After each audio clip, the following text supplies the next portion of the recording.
कल मैंने देखा एक वीडियो हमारे सनातन धर्म के एक महाराज जी का, उन्होंने अलैहिस्सलाम के लिए कुछ कहा। एक ऐसी किताब जिसको पूरी दुनिया की 1/5 आबादी फॉलो करती है, जरूर उसमें कोई खास बात है। वो आज ही के महीनों में लिखी गई। आज फिलिस्तीनी भाई बहनों के ऊपर जिस तरीके से हमले हो रहे हैं, बमों से हमले हो रहे हैं, मिसाइलों से हमले हो रहे हैं, हमें गर्व है इस बात का कि हम उस देश के साथ भावनाओं के साथ खड़े हैं, हम उसके आत्मसंबल में साथ खड़े हैं, और हम उस देश के साथ खड़े हैं जिसने उस देश के साथ सबसे पहले खड़े होने की बात करी। हम ईरान के साथ खड़े हैं। कुद्स शब्द के मायने होते हैं पाक पवित्र। The meaning of Quds is pure.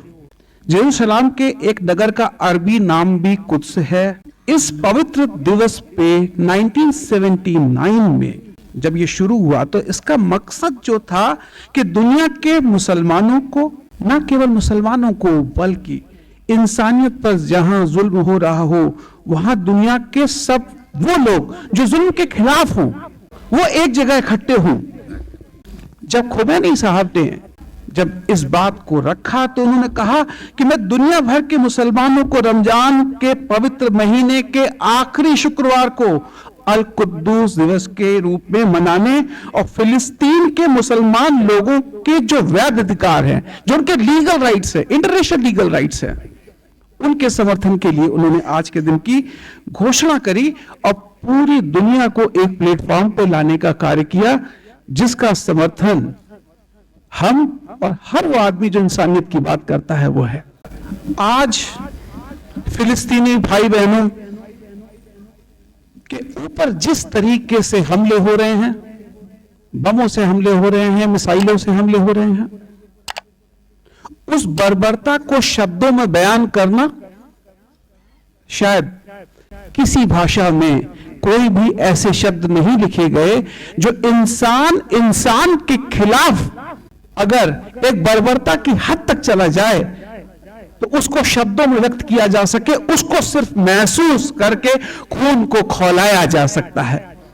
मैं दुनिया के सभी हक परस्त लोगों से, देखिए आप लोग कहते हैं ना, मेरे पास मैसेजेस आते हैं, मैं जुड़ा हुआ हूं आप लोगों से, लोग कहते हैं कि तमाम मोमिनीनों को सूचित किया जाता है। मैं कहता हूं तमाम इंसानों को क्यों नहीं सूचित किया जाता है? तमाम हक परस्तों की आवाज क्यों नहीं है? मैंने अपनी बात शुरू करी हक परस्ती से। आज रमजान के पवित्र महीने में आप सब लोग रोजे से हैं।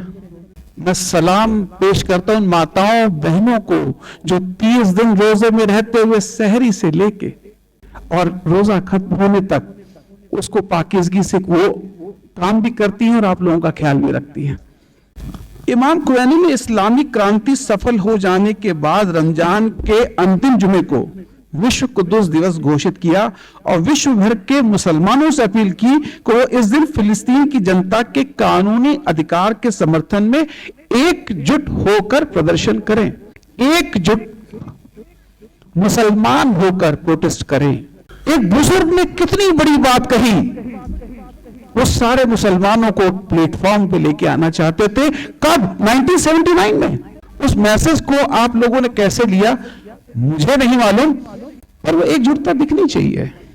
किताब एक, धर्म एक ऐसी किताब जिसको पूरी दुनिया की 1/5 आबादी फॉलो करती है, जरूर उसमें कोई खास बात है।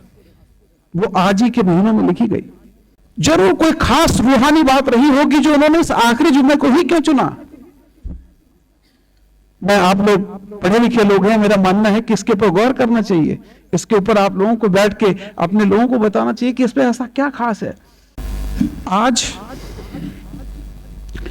इज़राइल, मैं शायद पहला आदमी था आज से 7 साल पहले जो मैंने कहा कि फिलिस्तीन, इज़राइल कोई देश नहीं है।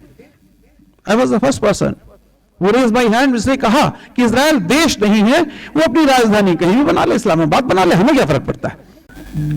हम शांति की बात शांत तरीके से करते हैं और तब तक करते हैं। हम देखिए हिंदुस्तानी हैं, हम सब बैठे, हम सब हिंदुस्तानी और हमें गर्व है कि हम हिंदुस्तानी हैं। हमें गर्व है इस बात का कि हम उस देश के साथ भावनाओं के साथ खड़े हैं, हम उसके आत्मसंबल में साथ खड़े हैं और हम उस देश के साथ खड़े हैं जिसने उस देश के साथ सबसे पहले खड़े होने की बात करी। हम ईरान के साथ खड़े हैं।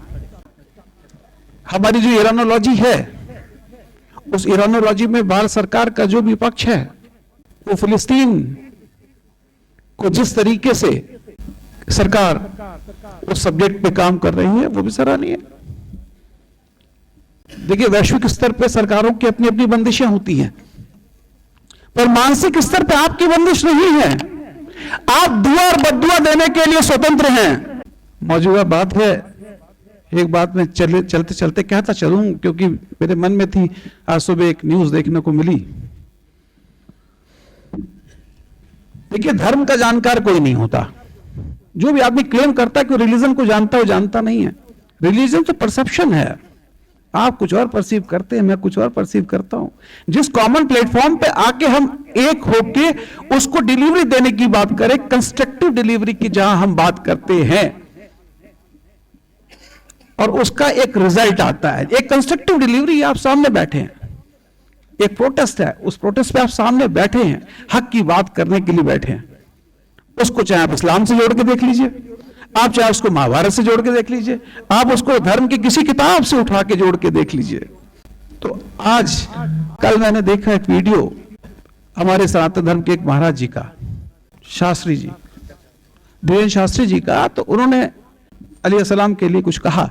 ये माफी मांगनी अच्छी बात है भाई, हम उनकी तरफ से, उन्होंने गलत समझा, हम माफी मांगते हैं। वो नहीं समझ पाए, उनका परसेप्शन नहीं था ना। मैं तो कहता हूं मेरे साथ अली और बजरंग बली दोनों हैं भाई। कोई आदमी सिर्फ बजरंग बली को साथ लेके चल सकता है, मेरे पास तो अली भी है। तो देखिए, उनको शायद अली के रेफरेंसेस नहीं मालूम। देखिए, एक होता है पढ़ा, एक होता है लिखा, एक होता है पढ़ा लिखा, एक होता है लिख कर पढ़ा।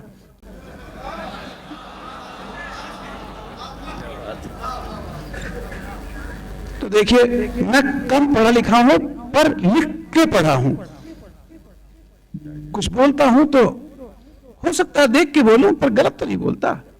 ऐसे कोई भी बयानात किसी भी धर्म के बारे में हो, वो सिर्फ मजम्मत करने के लिए ही होते हैं, और उनकी मजम्मत की जानी चाहिए।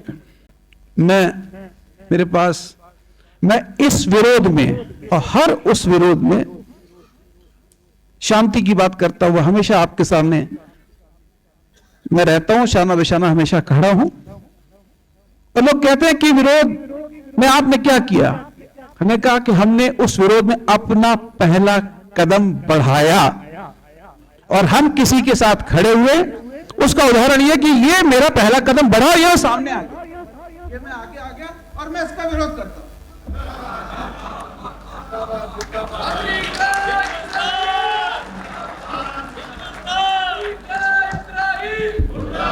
Thank you so much for everything. Thank you so much for everything. And you all are soulful people, and the way you are delivering your thought in this universe, just hats off to you all. Thank you so much. Love you all. Bye.